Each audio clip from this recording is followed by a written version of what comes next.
জাহান্নাম আরবি শব্দ। এর অর্থ আগুনের গর্ত, শাস্তির স্থান।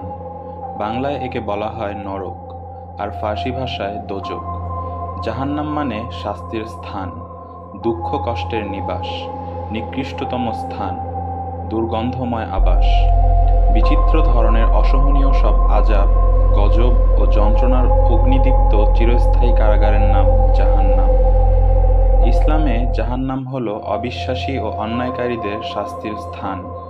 ইসলামী মতবাদে জাহান্নামের গুরুত্ব হল একটি বিচার দিবসের একটি অপরিহার্য উপাদান।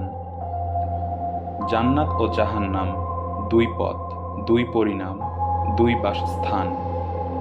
নেককারদের জান্নাতের বিপরীতে অসৎ কর্মশীলদের জন্য রয়েছে জাহান্নাম।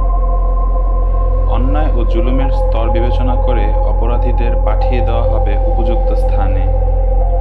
তন্মধ্যে যাদের অন্তরে বিন্দু পরিমাণ ঈমান আছে, নির্দিষ্ট পরিমাণে শাস্তি ভোগ করার পর তারা আসবেন জান্নাতে, আর নাস্তিক, মুরতাদ কিংবা অবিশ্বাসীরা অনন্তকালের জন্য থেকে যাবে ওখানেই।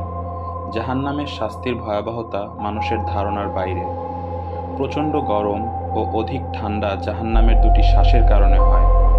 গরম শ্বাস জাহান্নামের গরম অংশ থেকে, আর ঠান্ডা শ্বাস জাহান্নামের ঠান্ডা অংশ থেকে বের হয়ে থাকে। জাহান্নামের বিভিন্ন স্তর রয়েছে।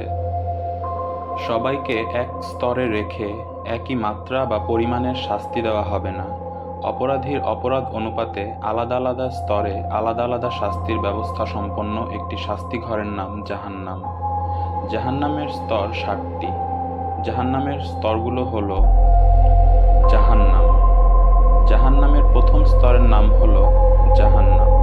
জাহান্নামের এ স্তরে গুনাহগার মুমিনদের রাখা হবে।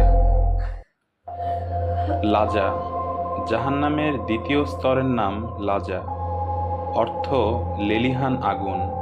জাহান্নামের এ স্তরে ইহুদিদের রাখা হবে। হুতামা। জাহান্নামের তৃতীয় স্তরের নাম হল হুতামা, অর্থ প্রজ্বলিত আগুন। জাহান্নামের এ স্তরে খ্রিস্টানদের রাখা হবে। সাইর। জাহান্নামের চতুর্থ স্তরের নাম সাইর, অর্থ জ্বলন্ত আগুন। জাহান্নামের এ স্তরে ভূতপ্রেত ও চন্দ্র তারকা পূজাকারীদের রাখা হবে। সাকার। জাহান্নামের পঞ্চম স্তরের নাম সাকার, অর্থ ঝলসে দেওয়া আগুন। জাহান্নামের এ স্তরে অগ্নি পূজকদের রাখা হবে। জাহিম। জাহান্নামের ষষ্ঠ স্তরের নাম জাহিম, অর্থ কঠিন অগ্নিদাহ। জাহান্নামের এ স্তরে মুশরিকদের রাখা হবে। হাবিয়া। জাহান্নামের সপ্তম স্তরের নাম হাবিয়া, অর্থ গভীর বা পাতাল। এটা সর্বনিম্ন ও সবচেয়ে নিকৃষ্ট জাহান্নাম। জাহান্নামের এ স্তরে মুনাফিকদের রাখা হবে।